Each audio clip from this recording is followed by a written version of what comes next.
of that three-circle model, if you think of each of those as a table, the family circle is the kitchen table or the dining room table. The business circle, think of it as the conference room table.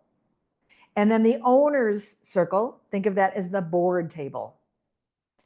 For this person with this question, how do you manage having those distinct conversations when it's very commonly blurred? So first of all, recognize that you're very normal when the family conversation and the business conversation, the ownership conversation gets blurred. That is so normal. That is so to be expected. That is not a failure.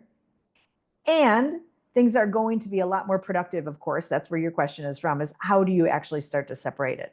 So a couple things that I have found are helpful for family businesses. Some of these are going to sound cheesy. Some will work for you, some will not. One of them is physically having those meetings at different tables. When it goes from first to second generation, it is extremely common to have the dining room or the kitchen table be all of those tables. And it's important to start to separate it. So for example, to have those business meetings inside of the business or in your EOS implementer session room or that kind of thing. To find an external place that is no one's home where you have the owners' meetings. And then, of course, to have the family meetings, ideally, maybe at home, or sometimes that can be tricky. It can be tricky to do it at home because somebody feels like they have more power in their own space. But then again, maybe you find a library or your attorney's office or your CPA's office or something like that. So to physically have those meetings in different spaces it's just a visual cue. Second one is to send out an agenda and ideally some objectives beforehand and call it. We're going to have a business leadership meeting. We're going to have a family meeting. We're going to have an owners meeting. Like call it that name, call it that in the calendar, and then be clear about what the agenda items are. Even when you do that, let's say you're having a business meeting, it can be easy for family issues to come up or ownership issues to come up. Very easy.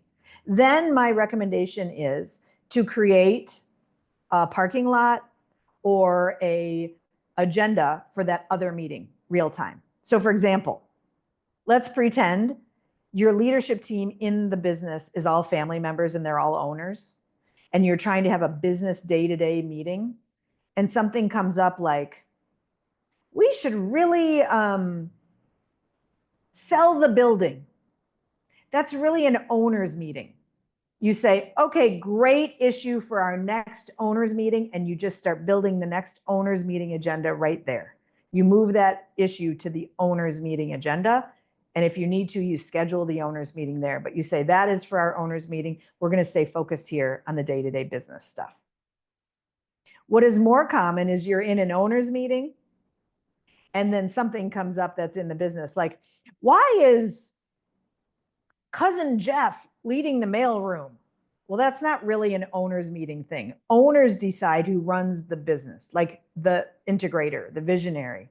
That's an owner's decision. The owners don't decide who runs the mailroom, which, by the way, I don't know if any business ever has a mailroom anymore, but you get the point. So, right, you're in the owners meeting and in the business issue comes up. Awesome, great. We found this conversation we need to have. Start building your next in the business or business circle agenda right there. You will have people who resist that. What the hell? Why are we being so organized? What's going on? What's this bureaucracy? Great. Pull out the three-circle model. We're trying to keep this separate. Often it is that first-generation entrepreneur who doesn't want to separate it because they haven't had to, because they were all of those things. One thing, maybe what I'm about to say is manipulative, but I'll own it. But this is what I've heard. In many situations, second generation is trying to help first generation separate things, and they don't want to. What I've heard can be a really good reason or a really good argument is, I know you don't need to separate it, and maybe I don't either, but we're trying to get ready for the third generation. Let's start separating this now on behalf of the grandchildren. It's funny. Sometimes grandparents have an easier time changing their behavior for their grandchildren than they do for their children. It's not because they're mean parents. It's not because they're shitty people. It's just a little easier. I know you, mom, and I could figure this out, but let's get organized now on behalf of the grandchildren.